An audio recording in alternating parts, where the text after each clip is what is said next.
रूप से सिद्ध हो गया है कि श्रीमद् भागवतम दिव्य साहित्य है, जो अपने दिव्य गुणों के कारण अन्य समस्त वैदिक शास्त्रों को पीछे छोड़ देता है। यह समस्त लौकिक कार्यकलापों तथा लौकिक ज्ञान से परे है। इस श्लोक में बताया गया है कि श्रीमद् भागवत न केवल उत्कृष्ट साहित्य है, अपितु यह वैदिक साहित्य का परिपक्व फल है। दूसरे शब्दों में, यह सभी वैदिक ज्ञान का नवनीत है, सार है। नवनीत यहाँ पे मक्खन का है, मक्खन को भी नवनीत कहते हैं। यह सब दृष्टि में रखते हुए यह समझना चाहिए कि धैर्य एवं नम्रता से श्रवण करना निश्चित रूप से आवश्यक है। अतः मनुष्य को चाहिए कि वह श्रीमद् भागवत द्वारा प्रदत्त संदेशों तथा उपदेशों को अत्यंत आदर के साथ तथा ध्यान पूर्वक ग्रहण करे। वेदों की तुलना कल्प वृक्ष से की गई है, क्योंकि उसमें मनुष्य के लिए ये सारी बातें बताई जाती है। उनमें सांसारिक आवश्यकताओं के साथ साथ आध्यात्मिक साक्षात्कार का भी वर्णन हुआ है। वेदों में सामाजिक, राजनीतिक, धार्मिक, आर्थिक, सैन्य, चिकित्सीय, राजनीतिक, भौतिक, पराभौतिक सब विषयों से संबंध ज्ञान के नियामक सिद्धांत तथा जीवन के लिए जो भी आवश्यक है सभी समावेश है। इनसे भी बढ़कर इसमें आध्यात्मिक साक्षात्कार के लिए विशेष देश है। नियामक ज्ञान में जीव को क्रमशः आध्यात्मिक स्तर तक ऊपर उठाया जाता है, और सर्वोच्च आध्यात्मिक अनुभूति को तो यह जान लेना है कि भगवान समस्त रसों के आगार हैं। इस भौतिक जगत में उत्पन्न होने वाले प्रथम जीव ब्रह्मा से लेकर एक शूद्र चींटी तक सारे जीव इंद्रियों तथा द्वारा कोई ना कोई रस प्राप्त करने के इच्छुक रहते हैं। इन इंद्रियों सुखों को परिभाषित रूप से रस कहा जाता है। ऐसे रस कई प्रकार से होते हैं। प्रामाणिक शास्त्रों में 12 रसों के नाम इस प्रकार गिनाए गए हैं: रौद्र, क्रोध, अद्भुत, आश्चर्य, श्रृंगार, दाम्पत्य प्रेम, हास्य, प्रहसन, वीर, शौर्य, दया, करुणा, दास्य, दास्ता, सख्य, मैत्रीभाव, भयानक, भय, विभत्स, आघात, शांत, उदासीन तथा वात्सल्य, माता पिता का स्नेह। इन समस्त रसों का समग्र सार स्नेह या प्रेम है। मूल रूप से प्रेम के ऐसे लक्षण उपासना, सेवा, मैत्री, वात्सल्य तथा दाम्पत्य प्रेम के रूप में प्रकट होते हैं।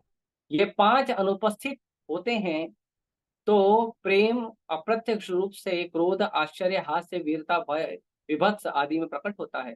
उदाहरणार्थ, यदि कोई पुरुष किसी स्त्री से प्रेम करता है तो यह श्रृंगार रस हुआ। किंतु यदि ऐसे प्रेम में बाधा पहुंचती है तो आश्चर्य, क्रोध, आघात तथा भय तक उत्पन्न हो सकता है। कभी कभी दो व्यक्तियों के प्रेम संबंधों का अत्यंत नृशंस हत्या में होता है।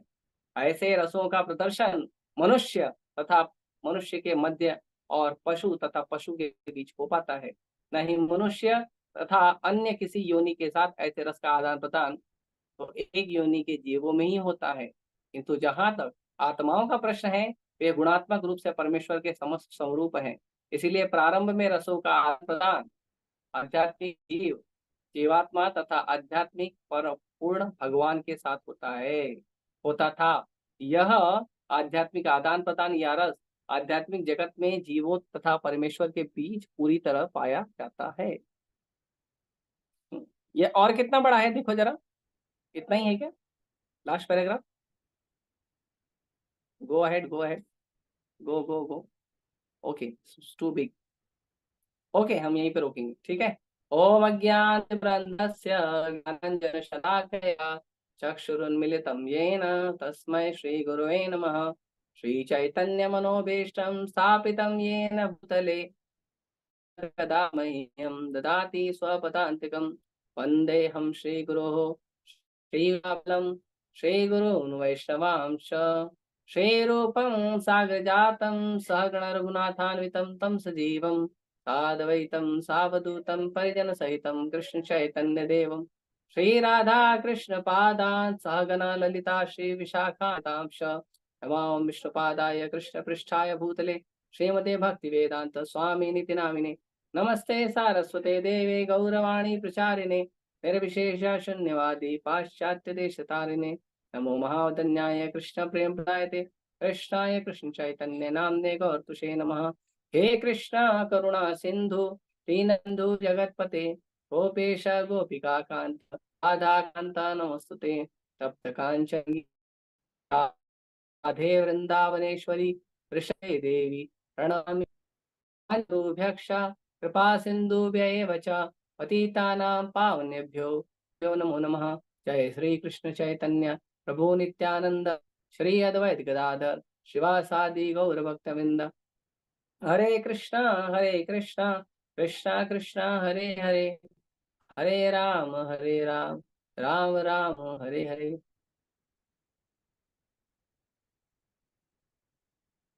हरे कृष्णा। हाँ, तो ये जो वैदिक साहित्य है, एक मिनट।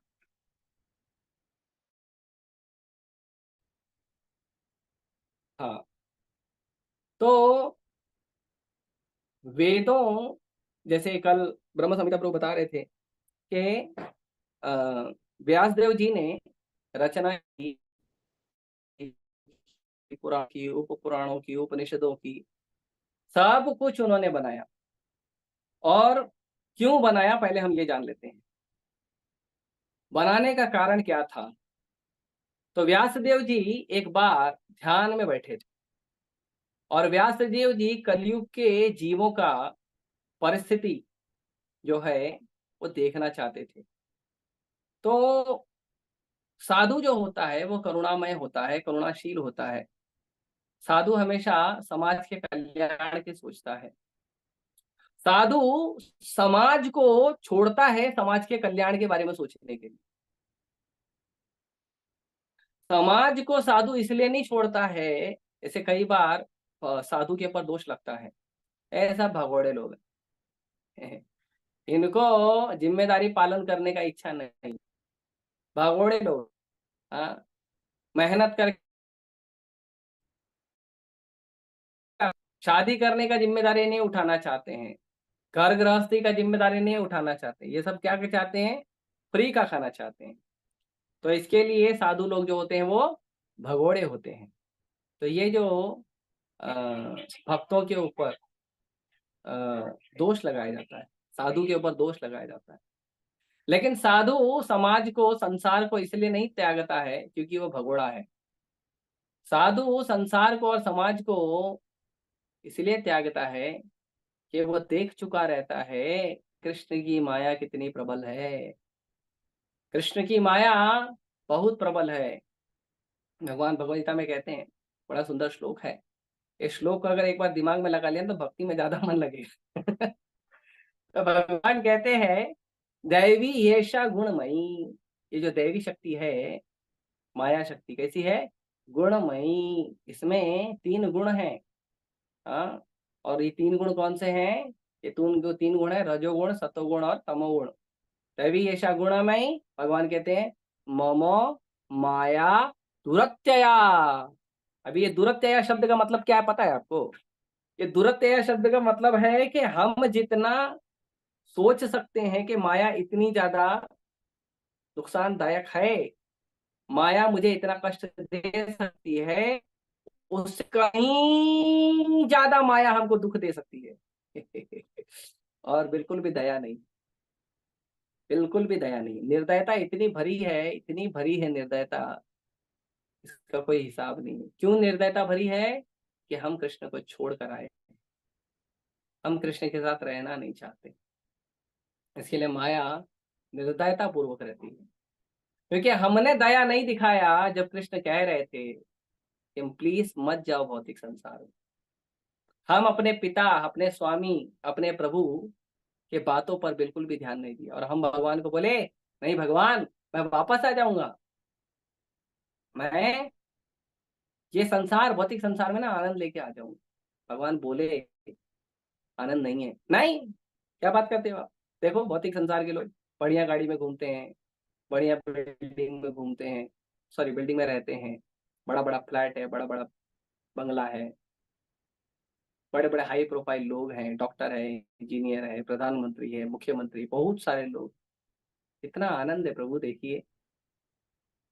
ऐसा हम भ्रम पाल के रखे। भगवान बोले ठीक है जाओ। तो जो भगवान की बहिरंगा शक्ति है माया, उसको अच्छा नहीं लगता है। जो बहिरंगा शक्ति माया वो है दुर्गा।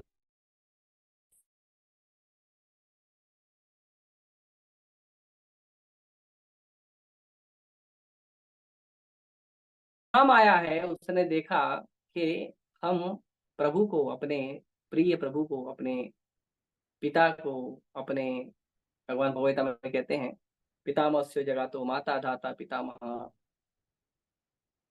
भगवान कहते हैं मैं पिता हूँ, मैं माँ हूँ, मैं पितामह हूँ, मैं सारा बंध, जितना संबंध तुम्हारा है सब मेरे से है और किसी से नहीं है। यहाँ पे हम संसार में आते हैं तो हमको माँ की आवश्यकता होती, पिता की आवश्यकता होती, कौन देता है? कृष्ण भेजते हैं अपना रिप्रेजेंटेटिव। कभी संसार में आए और संसार में जीने का प्रयास करो। तो ये दुरत्यया माया है कि हमारा कदम कदम पे परीक्षा लेती है। जैसे ही हम थोड़ा सोचते हैं कि अभी मैं आनंद ले लूंगा, माया बोलती है अच्छा यहाँ नहीं है आनंद, सॉरी, रॉन्ग नंबर। तो ये माया का काम है। लेकिन फिर कोई बोलेगा तो इससे बाहर निकलने का कोई रास्ता है कि बस इसी में फ्राई होते रहना है? तो भगवान कहते हैं हाँ, माम एव, केवल मुझे, माम एव प्रपद्यन्ते, केवल एक मेरी शरण लेने से, माम एव, एव मतलब ओनली, केवल मेरी शरण लेने से क्या होगा? मायाम एताम तरंती थे, माया छोड़ देगी। तुम माया से दूर नहीं जा सकते हो, माया अगर तुमको छोड़ेगी तो तुम बच सकते हो। माया से हम नहीं दूर जा सकते। हम नहीं कि चलो कोई जेल है और हम कैदी, क्या बोलते हैं, सुरंग उरंग बना के भाग जाएंगे, नहीं भैया, संभव नहीं है। तो व्यासदेव जी ने देखा कलयुग परिस्थिति, क्या परिस्थिति है हमारी। तो व्यासदेव जी ने क्या देखा? तो उन्होंने देखा प्रायेण अल्प आयुषः कलो अस्मिन् युगे जना मंद सुमंद मतयो मंद भाग्या ही उपद्रुतः। व्यासदेव जी ने क्या देखा? व्यासदेव जी ने देखा प्रायेण अल्प आयुषः, के कलयुग के लोगों की उम्र कितनी है? बहुत कम है। हाँ, सत्ययुग में 1 लाख साल होती थी, उसके बाद आया त्रेता युग, 10,000 साल हो गई, फिर आया द्वापर युग, 1,000 साल हो गई, फिर आया कलयुग 100 साल। उसमें भी हम पर कृपा करने वाले बहुत सारे वैज्ञानिक पैदा हो गए। इतना सारा उन्होंने इनोवेशन किया, इतना सारा पोल्यूशन किया कि भगवान ने तो दिए 100 साल, हम 40 50 60 में ही निकल लेते हैं। अरे कोई 70 पहुंच गया ना तो हमको लगता है भैया इससे बड़ा महात्मा सृष्टि में कोई है ही नहीं। कि हम जल्दी चले जाते हैं, भगवान को बोलते क्या इतना जीना प्रभु, बहुत कम उम्र है हमारी। अब कम उम्र है तो भजन कब करेगा? 25 साल तो लोगों को एक जॉब ढूंढने को लग जाता है, फिर 25 साल कमाने को लग जाता है, भजन कब करेगा वो? अल्प आयुष, फिर ब्याह हो जाता है, शादी हो जाती है उसकी, है ना? फिर स्त्री है तो पति बच्चों को देखो, पुरुष है तो पत्नी बच्चों को देखो, माँ बाप को, मित्रों को, बाकी लोगों को देखना अलग, उसके लिए अलग नियम। अल्प आयुष कहाँ से भजन करेगा भैया? तो ये कलयुग के जीव हैं, कलो अस्मिन युगे जना।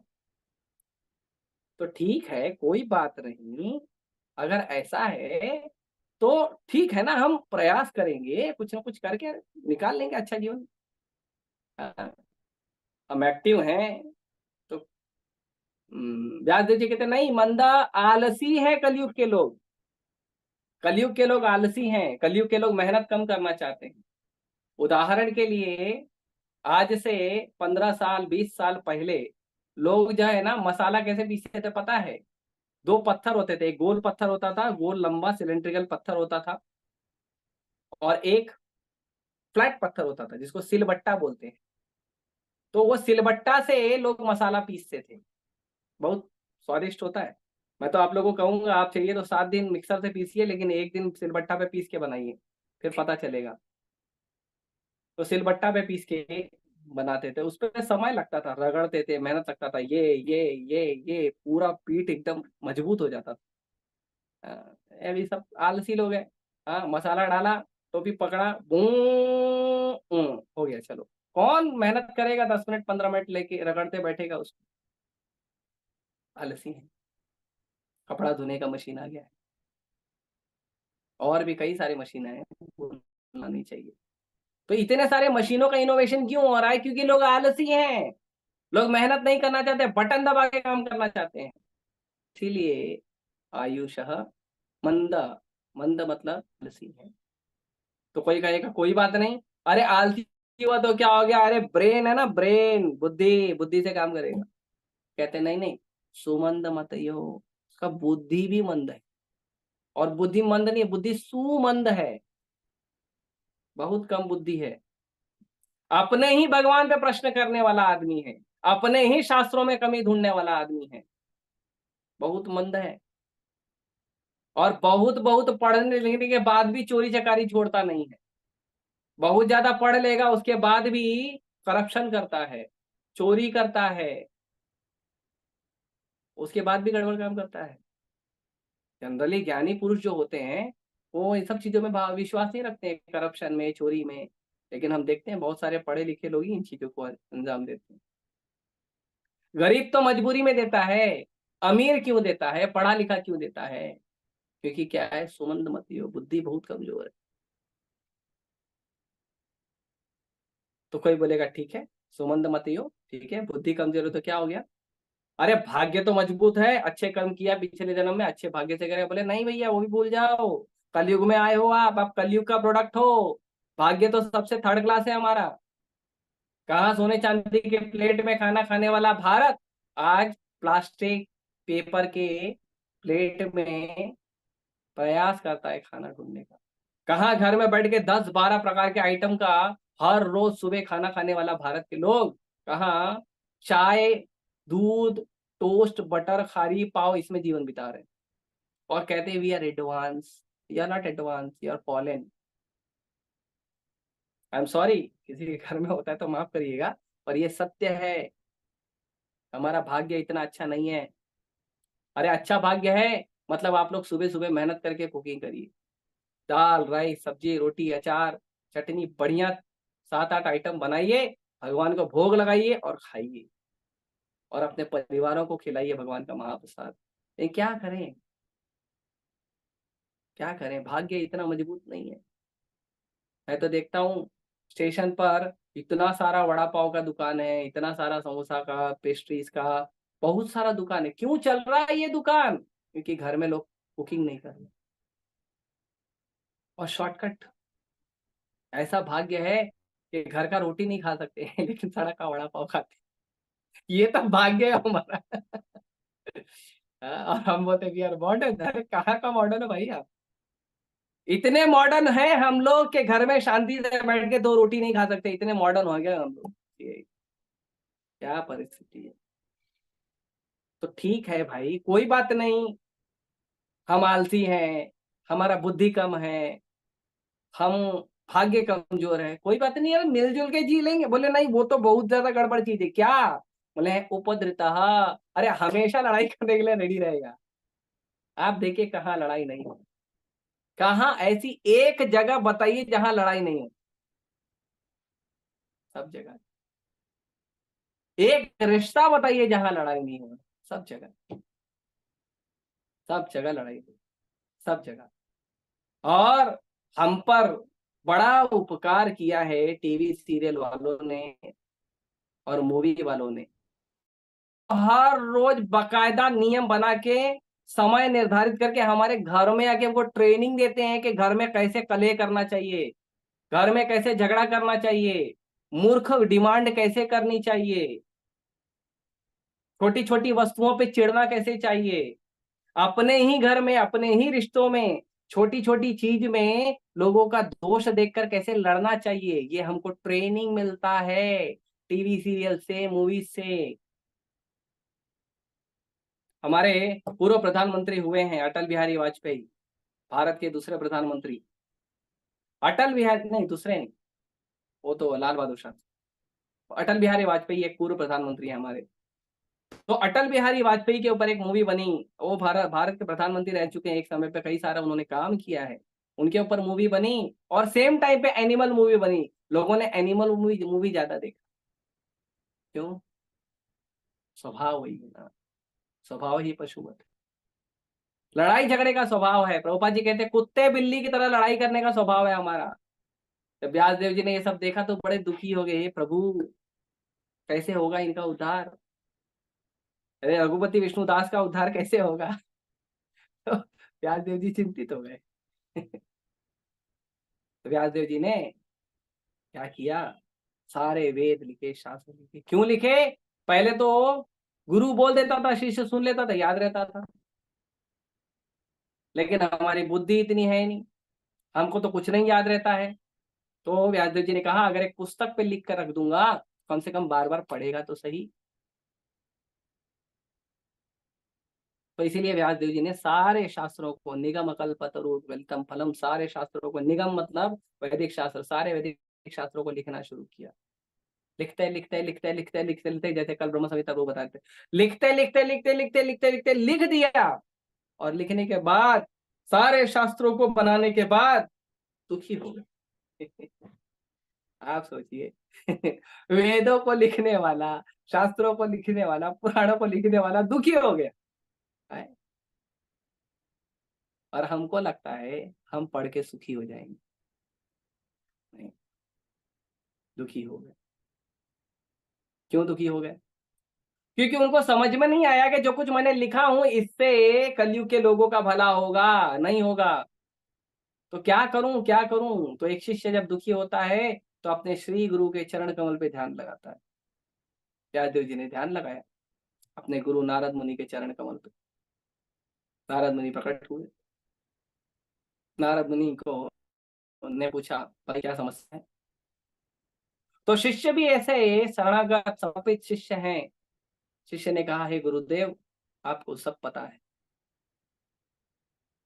नारद मुनि कहे यहाँ सही बात है, मुझे पता है तुम्हारी क्या समस्या है। तुम कल के लोगों का उद्धार करना चाहते हो, उनका कल्याण करना चाहते हो, लेकिन तुमने जो शास्त्र लिखे हैं उससे उनका कल्याण संभव नहीं है। क्यों संभव नहीं है? तो नारद मुनि ने डांटना शुरू किया। नारद मुनि ने कहा कि कलयुग के लोग पहले से ही अपने इंद्रिय तृप्ति में, पहले से ही भोग विलास में लगे रहेंगे, और तुमने उनको लाइसेंस दे दिया। सूर्य की पूजा करो, स्वास्थ्य ठीक रहेगा। दुर्गा की पूजा करो, आपको धन वैभव आएगा। लक्ष्मी की पूजा करो, आपके घर में संपत्ति बढ़ेगी, आपके घर में सौभाग्य बढ़ेगा।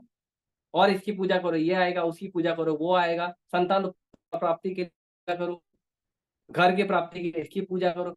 अरे लोग ऑलरेडी चाहते हैं कि संसार के धन में, वैभव में, रिश्तों में फंसे रहे, और तुम उनको लाइसेंस दे दिए सबको, इसका पूजा करो ये होगा, उसका पूजा करो ये होगा। उनको सब, वो ऑलरेडी फंसे हुए हैं अपने कर्म के जाल में, और तुम उनको कर्मकांड दे दिए, पूरा वेद लिख के प्रमाण दे दिया, ठीक है आप ये करो ये होगा, ये करो ये होगा। अच्छी बात नहीं है। तो फिर क्या करूं? तो नारद मुनि ने कहा भगवान कृष्ण के गुण, रूप, लीला, माधुर्य का वर्णन करिए। केवल एकमात्र यही है कि जो मनुष्यों को उनके दुखों से बाहर निकाल सके। ऐसे कल ब्रह्म संहिता प्रभु बताया, इतना उसमें फायदा है। तीनों ताप से मुक्त हो जाएंगे, संसार के सुख दुख से मुक्त हो जाएंगे। दुख आएगा लेकिन दुखी नहीं करेगा, और परम कल्याणकारी है, भगवान के चरण कमल तक पहुंचाएगा। ये है श्रीमद् भागवत। तो ये जो श्रीमद् भागवत में क्या है, निगम कल्प तरोर गलितम फलम।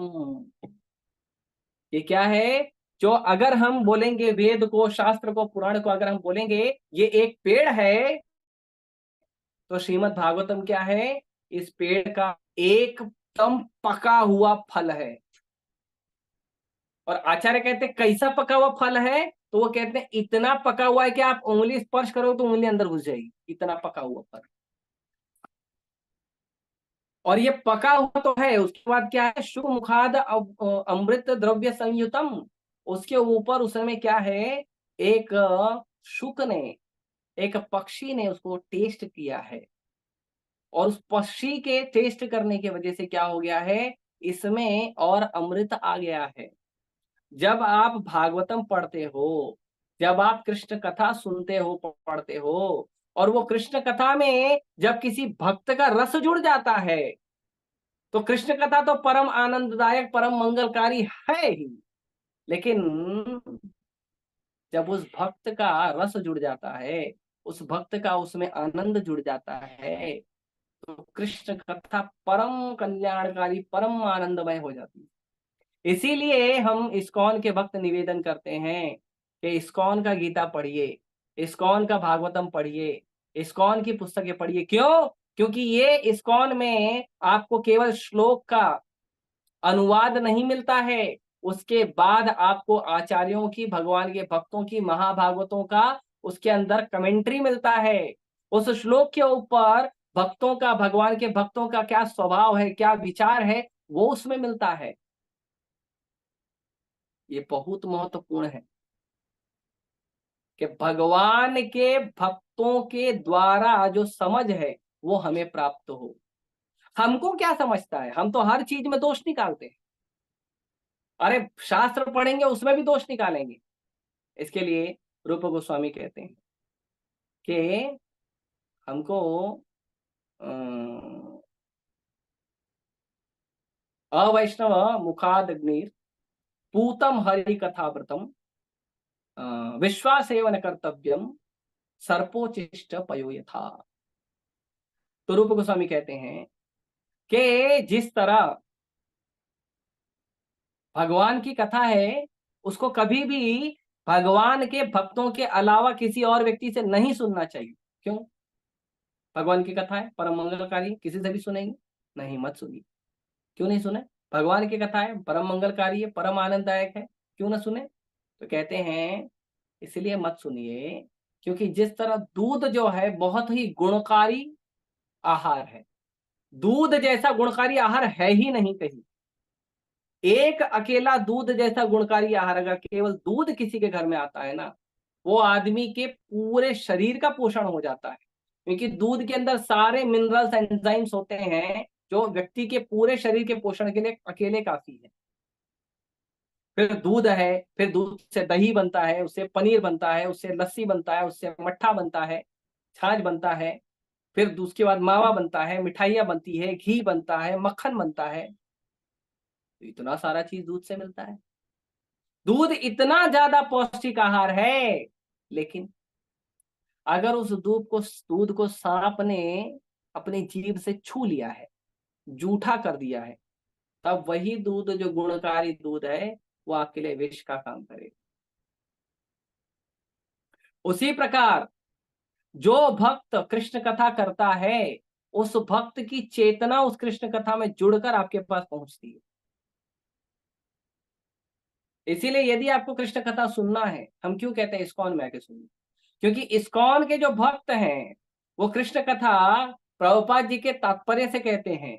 प्रभुपाद जी ने जो इस्कॉन में कृष्ण कथा कही है, अपने तात्पर्य में कही है, वो प्रभुपाद जी ने अपने मन से नहीं कही है। प्रभुपाद जी ने सारे पूर्ववर्ती आचार्यों को, पुस्तकों को एक साथ रख के, उनकी टीकाओं को पढ़ के, उन टीकाओं से सारांश निकालकर हमें दिया है।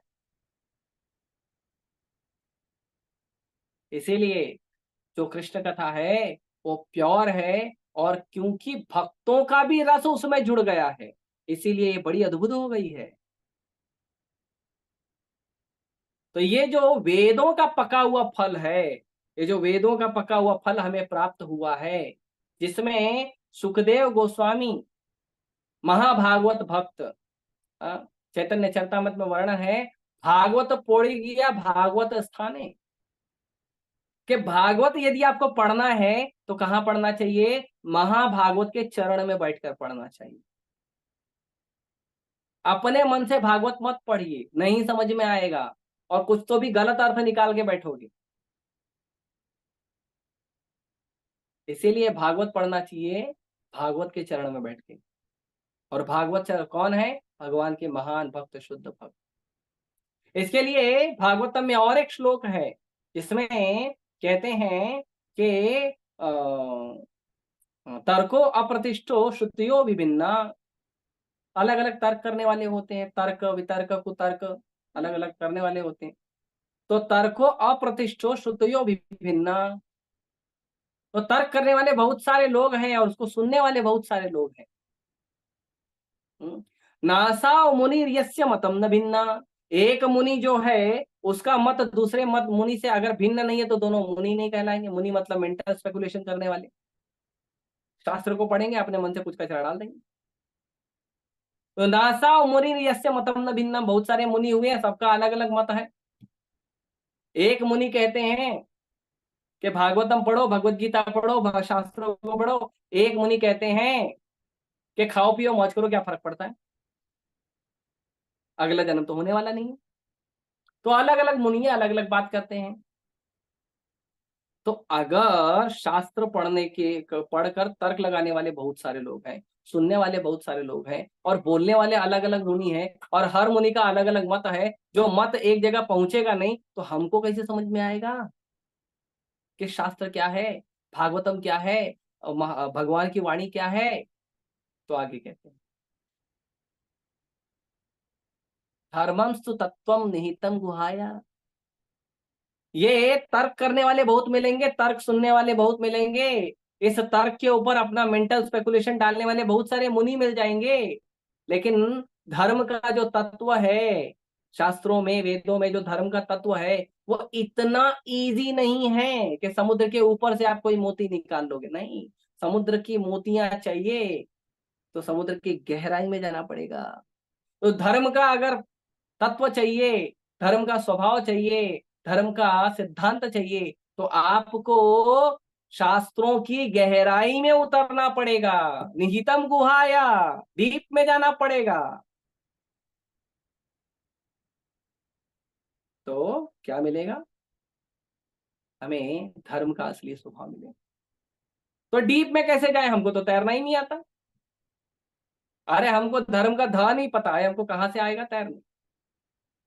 गीता पढ़ने बोलो तो नींद आती है, शास्त्र पढ़ने दो तो नींद आती है, जप में हम सोते हैं, और भी कई सारे अच्छे हमारे अंदर बहुत सारे बड़े बड़े गुण हैं। भगवान की भक्ति में एक प्रसाद खाने की, प्रसाद पाने की अगर सेवा छोड़ दी जाए, बाकी सब सेवा में हमको नींद आती है। पता नहीं कैसा उद्धार होएगा कलयुग के जीवों का। तो क्या करें, कैसे समझेंगे इतने धर्म के इतने गुह्य तत्व को। कहते हैं, महाजनों ये न कतः स्पंथा, महाजनों के चरण का अनुगमन करिए। कौन है महाजन? तो 12 महाजन का नाम भागवतम में वर्णन है। यमराज जी बताते हैं 12 महाजन के नाम। यमराज जी कहते हैं, स्वयंभू नारद शंभु, कौमार कपिलो मनु, प्रहलाद चौनको भीष्म, बलिर्वयासकीरयम्। तो यमराज जी कहते हैं, स्वयंभू, स्वयंभू मतलब जो स्वयं भगवान के पुत्र हैं, स्वयं भगवान कृष्ण है, स्वयं भगवान विष्णु है, और स्वयं भगवान के पुत्र कौन है? भू मतलब कि जिनसे उत्पन्न हुए हैं वो कौन है? ब्रह्मा जी। ब्रह्मा जी भगवान की नाभि से जो कमल निकलता है, उस कमल के ऊपर ब्रह्मा जी पैदा होते हैं, भगवान के पुत्र हैं। तो स्वयं भू, स्वयं भगवान के जो पुत्र हैं ब्रह्मा जी, वो नारद मुनि, नारद मुनि, तो ब्रह्मा जी के जो पुत्र हैं नारद मुनि, और शंभु शिव जी। कई बार ये मतभेद होता है, कृष्ण का भक्ति करने वाले शिव जी का भक्ति नहीं करते, शिव जी का पूजा नहीं करते। काय करतो है? ये बड़ा अपराध है। हाँ? काय? म्यूट करिए जिन्होंने अनम्यूट किया है। कसं म्हणजे हाताने उचलला? का रे भाऊ? तो शंभु, शंभु मतलब शिव। मला नंतर आला, बोल बाबा. शिव जी जो है, हेलो. हाँ काय? अरे बोल ये हाँ कौन है, बोल ना. इनको म्यूट करिए। तो शंभु शिव जी जो है, वो शिव जी कौन है? शिव जी वैष्णवों में सर्वश्रेष्ठ है, सर्वश्रेष्ठ वैष्णव है शिव जी, वो भी महाभागवत। उसके बाद कौन आता है? तो स्वयंभू नारद शंभु, कौमार कपिलो मनु। तो ब्रह्मा जी के और 4 पुत्र हुए हैं, वो हैं 4 कुमार, चतुर कुमार, सनक सनातन सनंदन संत कुमार, ये 4 कुमार हैं। तो ये चार कुमार जो हैं ये भी ब्रह्मा जी के पुत्र हैं, और ये भी कौन है, ये भी महाजन। और कपिल देव, स्वयं भगवान कपिल देव, देवहूति नंदन, कपिल देव देवहूति और करदम मुनि के पुत्र भगवान प्रकट हुए हमें भक्ति का ज्ञान देने के लिए। इसको सांख्य का योग कहते हैं, सांख्य योग। और श्रीमद् भागवतम में आपको उसका वर्णन मिल जाएगा 4थे स्कंद में। तो कपिल देव, हाँ, और मनु, 12 मनु होते हैं, नहीं 14 मनु होते हैं। ब्रह्मा जी के एक दिन में 12 घंटे में 14 मनु प्रकट होते हैं। तो ब्रह्मा जी के एक दिन में 14 मनु प्रकट होते हैं। ये सारे जो मनु है ये भगवान के महान भक्त होते हैं। आजकल बड़ा ट्रेंड चला है कि हम मनु की बात नहीं मानेंगे, मनु संहिता का सुनेंगे नहीं, मनु संहिता में सब गलत गलत लिखा है। अरे आपको पता नहीं है, मनु महाभागवत है, मनु भगवान के शुद्ध भक्त हैं। वो कभी भी आपको कोई गलत बात नहीं करेंगे, वो कभी भी आपके साथ भेदभाव नहीं करेंगे। और हर प्रयास मनु महाराज का क्या है, आपको भगवान के चरणों में ले जाने का है। लेकिन देखो, राजनीति इतनी बढ़ गई है, नास्तिकों का इतना शक्ति बढ़ गया है कि जो मनु महाराज मनुष्यों के पिता को मनु कहते हैं, जो मनु महाराज हमारे पिता हैं, इस मनुष्य समाज के जो पिता है मनु, हम उनके खिलाफ बगावत करके बैठे। वो भगवान के भक्त हैं, महाजन हैं। और इस समय 7वें मनु, सूर्य देव के पुत्र 7वें मनु, वैवस्वत मनु का राजकाज चल रहा है। हम लोग 7वें मनु के 28वें मनवंतर के कलयुग में हम लोग अपना जीवन यापन कर रहे हैं। उसके बाद प्रहलादो जनको भीष्म, प्रहलाद महाराज हैं, भीष्मदेव हैं, और जनक महाराज हैं, सीता मैया के पिता। उसके बाद बलि महाराज, प्रहलाद महाराज के पोते, प्रहलाद महाराज के पुत्र विरोचन, विरोचन के पुत्र बलि महाराज। और वयासकीर, वयासकीर मतलब यही सुखदेव गोस्वामी, शुक मुखाद अमृत द्रव्य समेतम, यही सुखदेव गोस्वामी। वयासकीर, वयासकीर मतलब व्यासदेव जी के पुत्र। और अयम, अयम मतलब मैं मतलब यमराज जी। तो ये 12 महाजन है। तो धर्म के तत्वों को समझना है तो भक्तों से समझिए। भक्तों से आपको धर्म का, भक्ति का बात समझ में आएगा। अपने मन से independent study will not help you. Prabhupada ji को एक भक्त ने पूछा, प्रभुपाद जी आपने गीता लिखा है, गीता में आपने तात्पर्य दिया है, अनुवाद दिया है, शब्दार्थ दिया है, तो हम गीता पढ़ लेंगे, हमको गुरु की क्या जरूरत है। कई बार आते हैं कुछ बुद्धू लोग, हम गीता पढ़ के समझ लेंगे, हमको मत सिखाओ। तो प्रभुपाद जी ने कहा गीता पढ़ने के बाद, शास्त्र पढ़ने के बाद भी जब का आप कोई गलत काम करोगे ना, तो गीता तुम्हारा कान नहीं पकड़ेगा, तुम्हारा कान गुरु पकड़ेगा। तो केवल शास्त्र पढ़कर आप नहीं समझ सकते। एक व्यक्ति, एक मार्गदर्शक की जरूरत है जो आपका कान पकड़े। कान पकड़े मतलब सही रास्ते पर ले जाने के लिए आपको आपका हाथ पकड़कर चले। हमको नहीं पता कि हम लोग क्या सही कर रहे हैं, क्या गलत कर रहे हैं, लेकिन हमको भक्तों के मार्गदर्शन से पता चलता है कि हमारा सही क्या है, गलत क्या है। तो इसीलिए हमको क्या करना चाहिए, हमको भक्तों के मार्गदर्शन में पढ़ाई करनी चाहिए।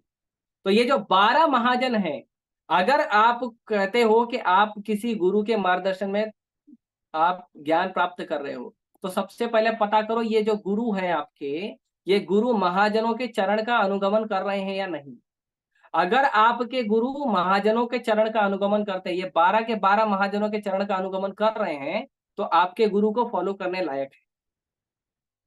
और अगर ये गुरु 12 के 12 महाजनों के चरण का अनुगमन नहीं कर रहे हैं, तो इस गुरु को तुरंत प्रणाम करके प्रभुपाद जी का शरण ले लीजिए, क्योंकि प्रभुपाद जी 12 के 12 महाजनों का गुणगान करते हैं। प्रभुपाद जी भगवान के सभी शुद्ध भक्तों को स्वीकार करते हैं।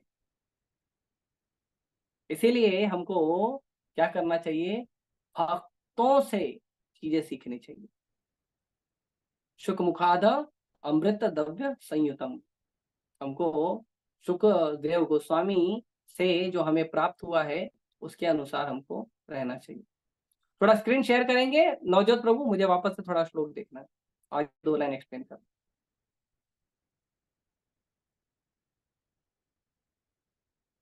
नवजोत प्रभु, आर यू देयर?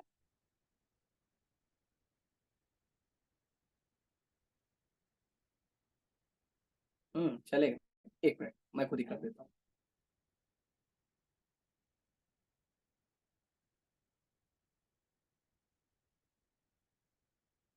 हरे कृष्णा हरे कृष्णा कृष्णा कृष्णा हरे हरे हरे राम हरे राम। तो कहते हैं पिबत भागवतम रसमालय मुहुरहो रसिका भुवि भावुकाः। तो ये जो भागवतम है ये कैसा है? ये पीने लायक है, इसको पीना चाहिए। और ये कैसा है? रसम आलयम, सारे रसों का सार इसी के अंदर है। और ये किसके लिए बनाया है? रसिका भुवि भावुकाः। ये बनाया है जो रसिक हैं, भगवान के जो रसिक भक्त हैं, ये उनके लिए बनाया है। और जो भावुक भक्त हैं, तो भगवान, कई बार लोग बोलते हैं कि आपके इस्कॉन में तो खाली शास्त्र पढ़ते हैं और सेवा करते हैं, कोई भाव वाला फीलिंग नहीं है इसके अंदर। भाव नहीं मतलब भगवान से प्यार होना चाहिए ना, प्यार का आदान प्रदान होना चाहिए। कृष्ण मेरे हैं, राधा रानी मेरी है, सीताराम मेरे हैं, गौरताई मेरे हैं, प्यार होना चाहिए यार एकदम। हाँ, आप लोग को देखो, बस सुबह जब कर लिया तो हो गया, बस दिन भर सेवा में लगे हो। तो प्रेम का मतलब होता है सेवा। आज का समाज इसलिए टूट रहा है कि आज का समाज लिप सर्विस करता है। लिप, ये दोनों है ना, लिप, इसका सर्विस करता है। पता है क्या है वो? आई लव यू, मैं आपसे प्रेम करता हूँ। अच्छा, एक गिलास पानी लेकर, नहीं मैं आपसे प्रेम करता हूँ। अरे भूख लगी है, खाने के लिए, नहीं नहीं मैं आपसे प्रेम करता हूँ। प्रेम प्रकट होता है सेवा से। अगर आप सेवा कर रहे हो मतलब प्रेम कर रहे हो।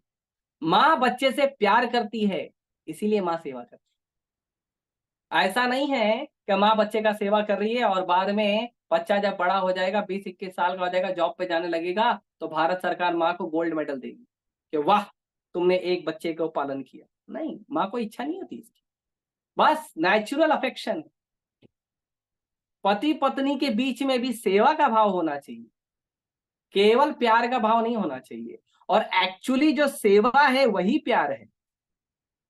आजकल पति और पत्नी, या कोई भी, पति पत्नी तो छोटी बात है, कोई भी गर्लफ्रेंड बॉयफ्रेंड, पति पत्नी, माँ पुत्र बेटा पप्पा, जो भी है, ये सब लोग ना अपना एक लिस्ट बनाए हैं और अपने लिस्ट में सब नाम लिख कर रखे हैं, ये मेरा काम है, ये मेरा काम है, ये मेरा काम है, ये मेरा काम है, ये मेरा काम है, ये मेरा काम, पूरा एक लिस्ट बना के रखे हैं।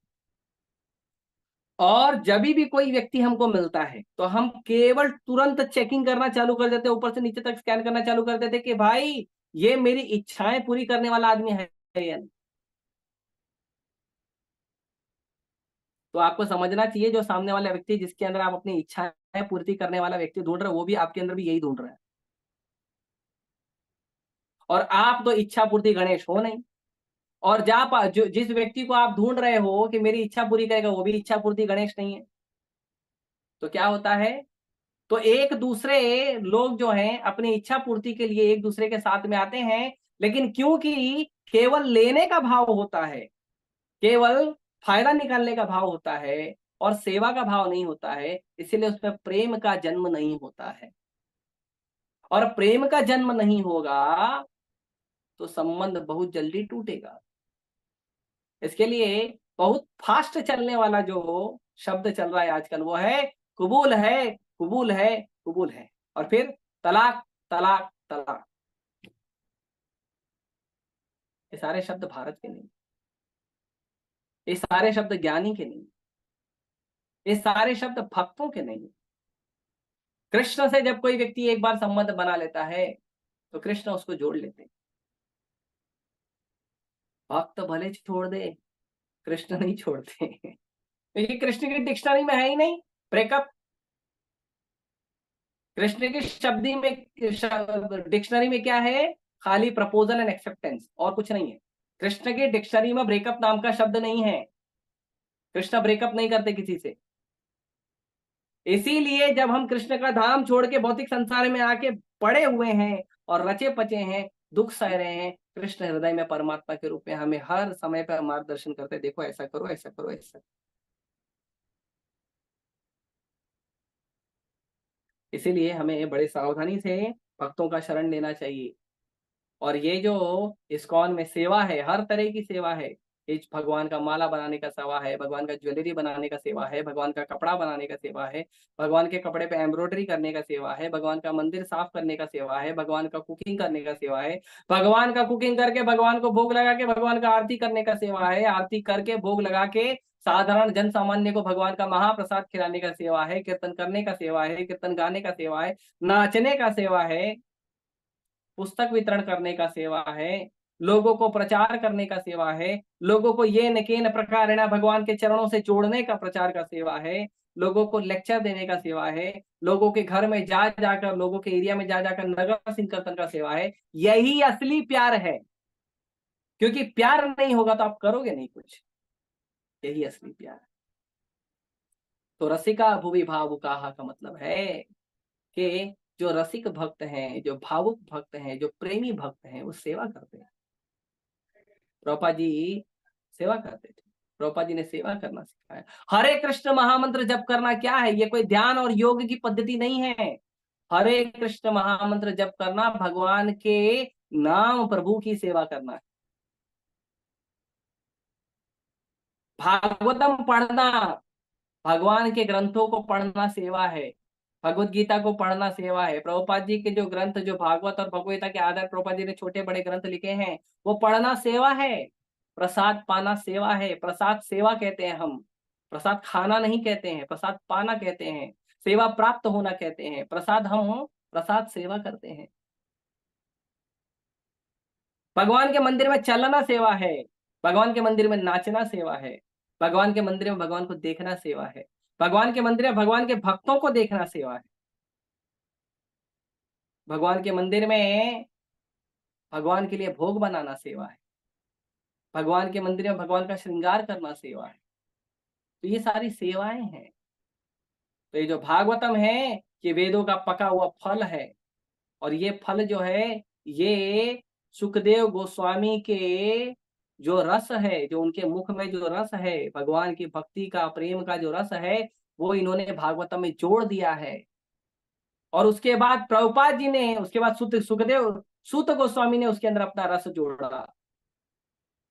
उसके बाद बहुत सारे जो हमारे आचार्य हैं, रूप गोस्वामी, सनातन गोस्वामी, जीव गोस्वामी, विश्वनाथ चक्रवर्ती ठाकुर, बिल्वमंगल ठाकुर और कई सारे जो आचार्य हैं, उन्होंने उसमें अपना रस जोड़ा। उसके बाद हमारे इस्कॉन के संस्थापक आचार्य A.C. भक्तिवेदांत स्वामी प्रभुपाद, उन्होंने उसमें अपना भक्ति का रस जोड़ दिया।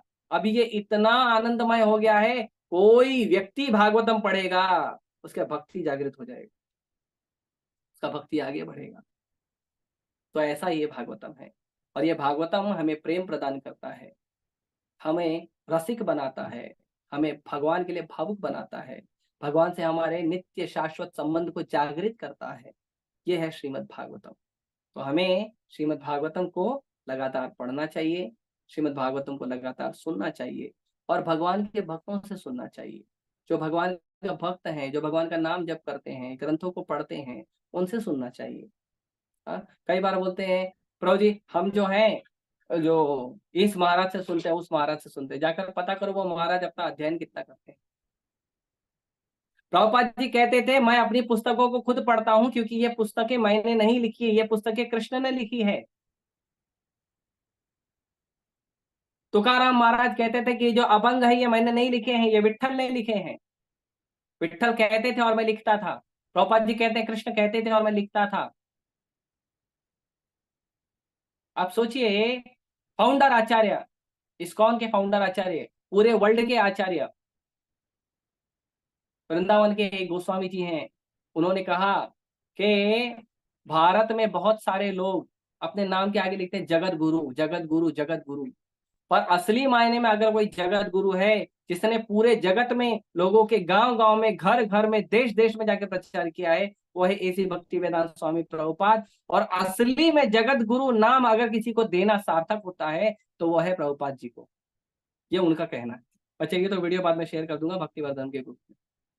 वो कहते हैं ऐसा, असली में जगत गुरु की उपाधि अगर किसी ने सार्थक किया है तो वो है एसी भक्ति वेदांत स्वामी प्रभुपाद जी ने सार्थक किया है, क्योंकि वो लोगों की गांव गांव में, घर घर में, देश देश में जाके, गली गली में जाके प्रचार किया प्रभुपाद जी। तो असली जगत गुरु प्रभुपाद जी। तो ऐसे प्रभुपाद जी का जब हमें शरण प्राप्त हुआ है, ऐसे प्रभुपाद जी से जब हमें भक्ति प्राप्त हुआ है, और ऐसे भगवान के महान भक्त का जब रस मिला है ना शास्त्रों में, वो भक्ति बढ़ाएगा। आप में से किसी को भी भागवतम चाहिए तो मुझे पर्सनली कांटेक्ट कर सकते हैं, मैं उसका रेट लिस्ट आपको बता दूंगा। और हम छपाई कीमत लेते हैं, हम कुछ ज्यादा लक्ष्मी नहीं लेते हैं लोगों से। तो आप लोग जो है वो भागवतम पढ़ सकते हैं। तो ये भागवतम ऐसा है, आनंदमय ग्रंथ है, इसको पढ़ना सुनना ही भक्ति है। ये सब सेवा है, ये कोई साधारण नहीं है। ग्रंथ पढ़ने से लोग ज्ञानी बनते हैं ऐसा कहते हैं, लेकिन भगवान के जो ग्रंथ हैं, भागवतम है, भगवत गीता है, चैतन्य चरितमृत है, नेक्टर ऑफ डिवोशन है, नेक्टर ऑफ इंस्ट्रक्शन है, ईशोपनिषद है, ये सब जब सारे ग्रंथ हैं, पता ये क्या है? ये भक्ति के ग्रंथ हैं। इसमें भक्ति का ज्ञान मिलेगा, इसको पढ़कर आप भक्ति के ज्ञानी बनोगे। भागवतम को पढ़ना ही भक्ति है। परम पूज्य राधा गोविंद महाराज कहते हैं कि भागवतम को पढ़ना ही भक्ति है। भागवतम को पढ़ना ज्ञान नहीं है, भक्ति है। कि भागवतम के एक एक शब्द में कृष्ण भक्ति है। इसीलिए हमको बहुत ध्यान से भागवतम को पढ़ना चाहिए, सुनना चाहिए। और हमने ये जो नई सुविधा उपलब्ध कराई है भक्तों की, आप सभी का हम हार्दिक धन्यवाद करते हैं कि आप सभी आते हैं, इसे सुनते हैं।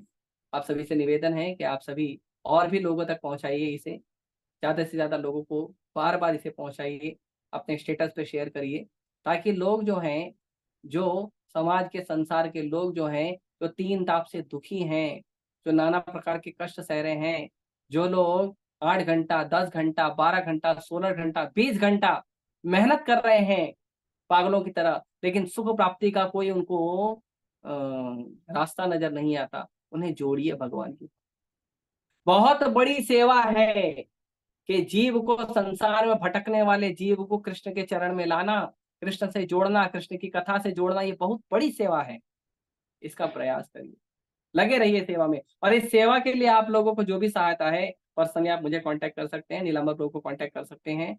हम लोग पूरी प्रयास करेंगे कि आप जो भी सेवा कर रहे हैं भगवान से संसार के जीवों को जोड़ने का, उसमें हम सब आपकी सेवा में समर्पित हैं। तो इसके लिए हम सब प्रयास करिए। हरे कृष्ण।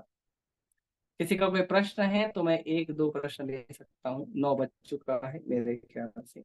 यस, 9:02। हरे कृष्णा। थोड़ा जोर से बोलिए, आपकी आवाज थोड़ी कम आ रही है। हरे Krishna ji, I am audible? या तो प्रो जी, मेरा क्वेश्चन था कि बढ़िया, आगे बढ़िए महात्मा। हाँ, बता रहा था कि मेरा क्वेश्चन था कि हमें पता है कि भक्ति में क्या क्या, मतलब क्या क्या अवॉइड करना चाहिए, क्या क्या नहीं करना चाहिए, पर तभी भी हम इन फ्यूचर वो चीज करते हैं जो हमें अवॉइड नहीं करना चाहिए। तो लाइक ऐसा क्यों होता है? कोई रीजन, या फिर क्या करें उसको कम नहीं अवॉइड करने, मतलब उसको आप समझ करेंगे। हाँ, अच्छी बात है, अच्छा प्रश्न है आप। तो आपको जान के खुशी होगी कि आप अर्जुन के पद चिन्हों पे चल रहे हैं। अर्जुन ने भगवान को कहा, हे प्रभु, हम जानते हैं ये काम गलत है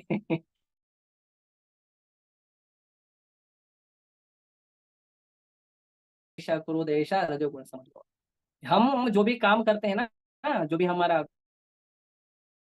नहीं करना चाहिए वो भी करते हैं, वो काम और क्रोध के वश में करते हैं, और तमोगुण से उत्पन्न होता है। इसीलिए ज्यादा से ज्यादा हरिनाम करना चाहिए, ज्यादा से ज्यादा ग्रंथों को पढ़ना चाहिए, ज्यादा से ज्यादा लेक्चर सुनना चाहिए।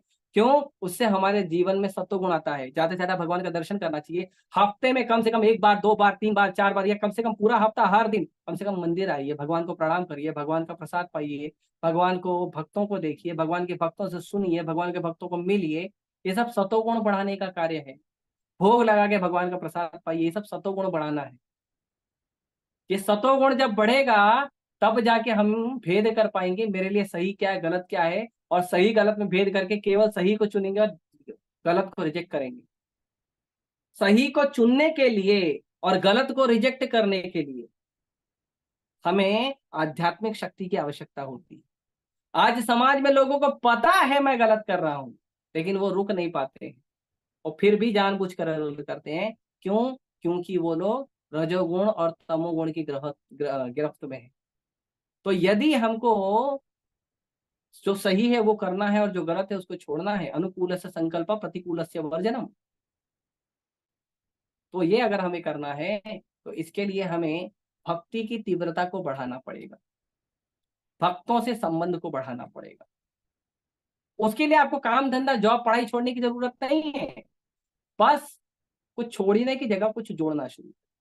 थोड़ा सा समय निकालिए भक्तों के लिए, भगवान के लिए, भागवत के लिए, कथा के लिए, कीर्तन के लिए, दर्शन के लिए, प्रसाद के लिए थोड़ा समय निकालिए, तो हमारा सतोगुण बढ़ेगा। सतोगुण बढ़ेगा तो अनुकूल से संकल्प, जो हमारे भक्ति के अनुकूल है, जो हमारे जीवन के अनुकूल है, जो हमारे फ्यूचर के अनुकूल है, उसको करने के लिए हम क्या कर पाएंगे?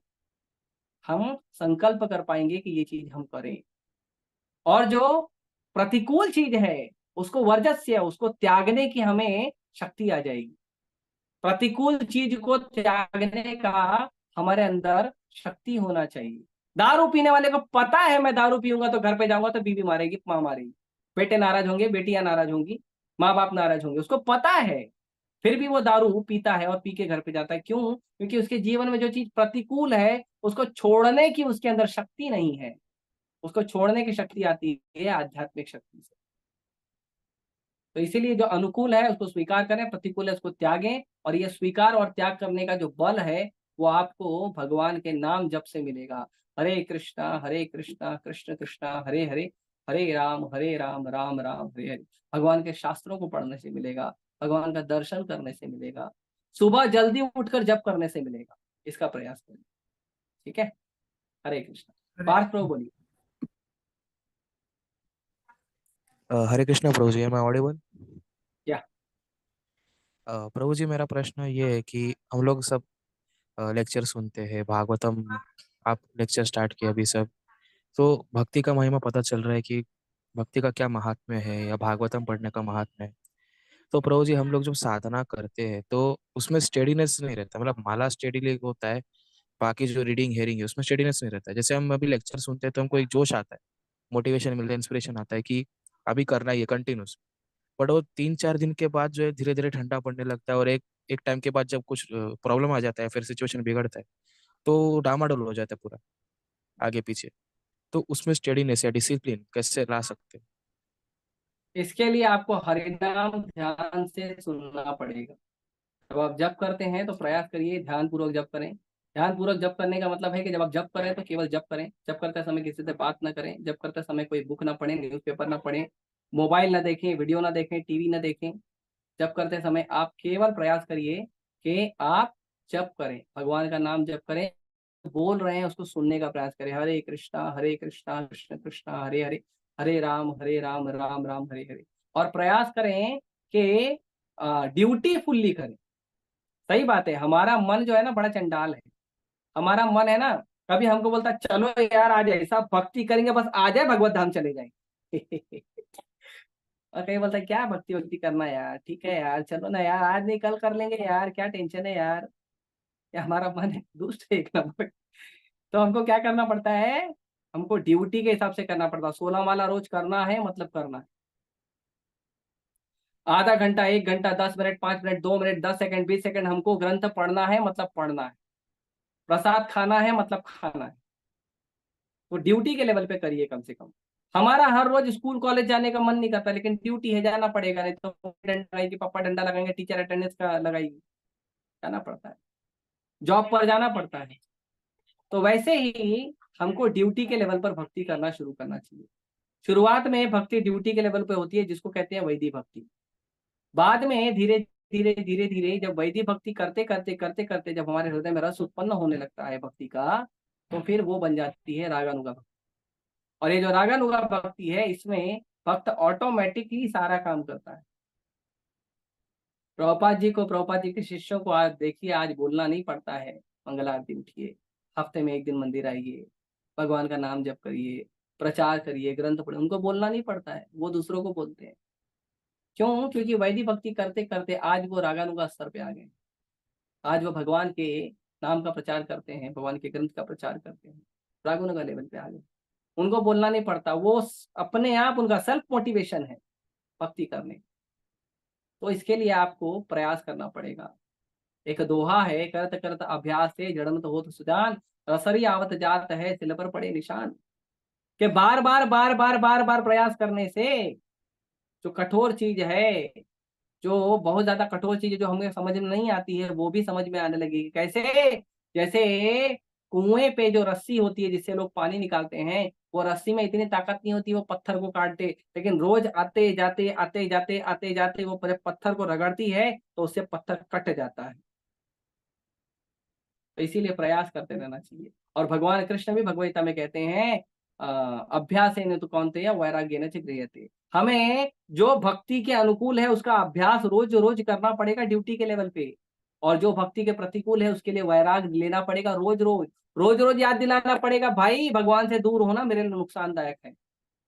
भगवद गीता नहीं पढ़ना नुकसानदायक, प्रभुपाद जी के ग्रंथों को नहीं पढ़ना नुकसानदायक है, हफ्ते में 1 दिन मंदिर नहीं जाना, हफ्ते में 2 दिन 5 दिन मंदिर नहीं जाना मेरे लिए नुकसानदायक है, भगवान का दर्शन नहीं करना मेरे लिए नुकसानदायक है, भक्तों से संबंध नहीं रखना मेरे लिए नुकसानदायक है।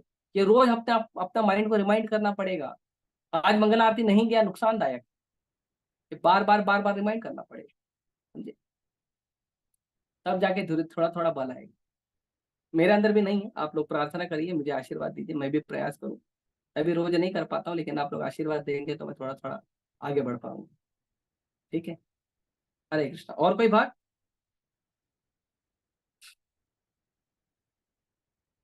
और कोई भक्त है जिनका कोई प्रश्न है या कोई कमेंट है छोटा छोटा? इतना अच्छा तो लेक्चर नहीं दिया हूँ कि कोई कमेंट होगा। गुरु फिर जी भी अगर है, क्वेश्चंस नहीं है, क्वेश्चन एक।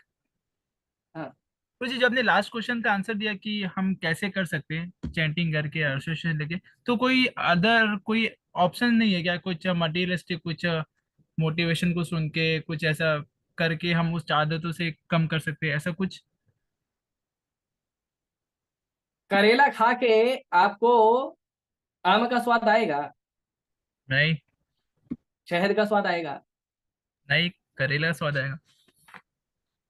तो भौतिक चीजों का आश्रय लोगे तो भौतिक मोटिवेशन आएगा ना, आध्यात्मिक मोटिवेशन आएगा? नहीं। अरे प्रभु, नहीं आएगा। भौतिक चीजें करके नहीं आएगा।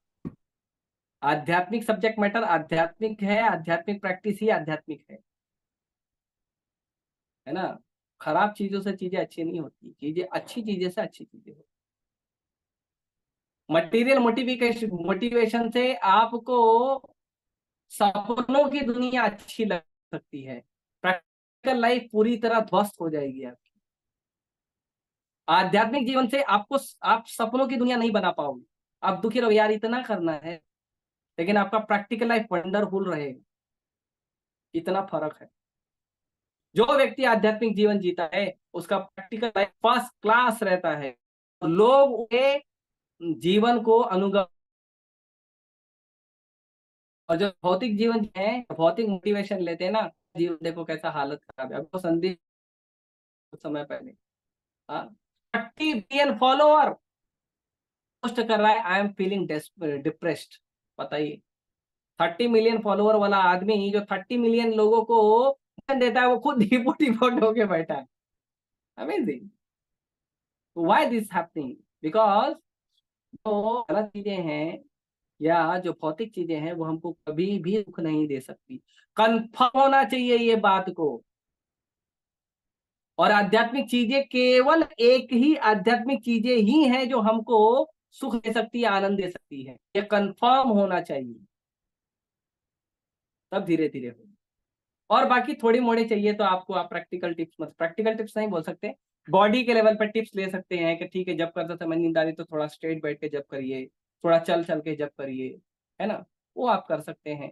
या सुबह सुबह नहा कर जब करने से जब में ज्यादा मन लगता है, क्योंकि नहाना सतोगुण कहलाता है ना। तो ये सब है। अभी ठंडी में कुछ लोग हैं जो यूपी में, बिहार में और ये सब जगह हैं, नहीं नहाते, तो कम से कम हाथ मुंह धो लीजिए, अच्छे से तिलक लगा लीजिए, भगवान को प्रणाम कर लीजिए। उसके बाद जप करने के पहले भगवान चैतन्य महाप्रभु का शिक्षाष्टकम पढ़िए, 10 काम अपराध पढ़िए, फिर जब शुरू करिए, तो जब ज्यादा अच्छा होगा, क्योंकि आप भगवान चैतन्य महाप्रभु के चरणों में आपने प्रार्थना की है, तो ये सब कर सकते हैं आप। ओके, हरे कृष्णा। और किसी का प्रश्न है? I think time is going ओ 9:15। ठीक है, हम यही रोकते हैं। किसी का कोई प्रश्न है तो मुझे पर्सनली मैसेज कर सकते हैं या भक्ति वर्धनम ग्रुप में डाल सकते हैं, आपके प्रश्नों का उत्तर दे दिया जाएगा। हरे कृष्णा। ग्रंथराज श्रीमद् भागवतम की जय, श्रील प्रभुपाद की जय। हरे कृष्ण। हरे कृष्ण। हरे कृष्ण प्रभु जी। हरे कृष्ण। हरे कृष्ण प्रभु।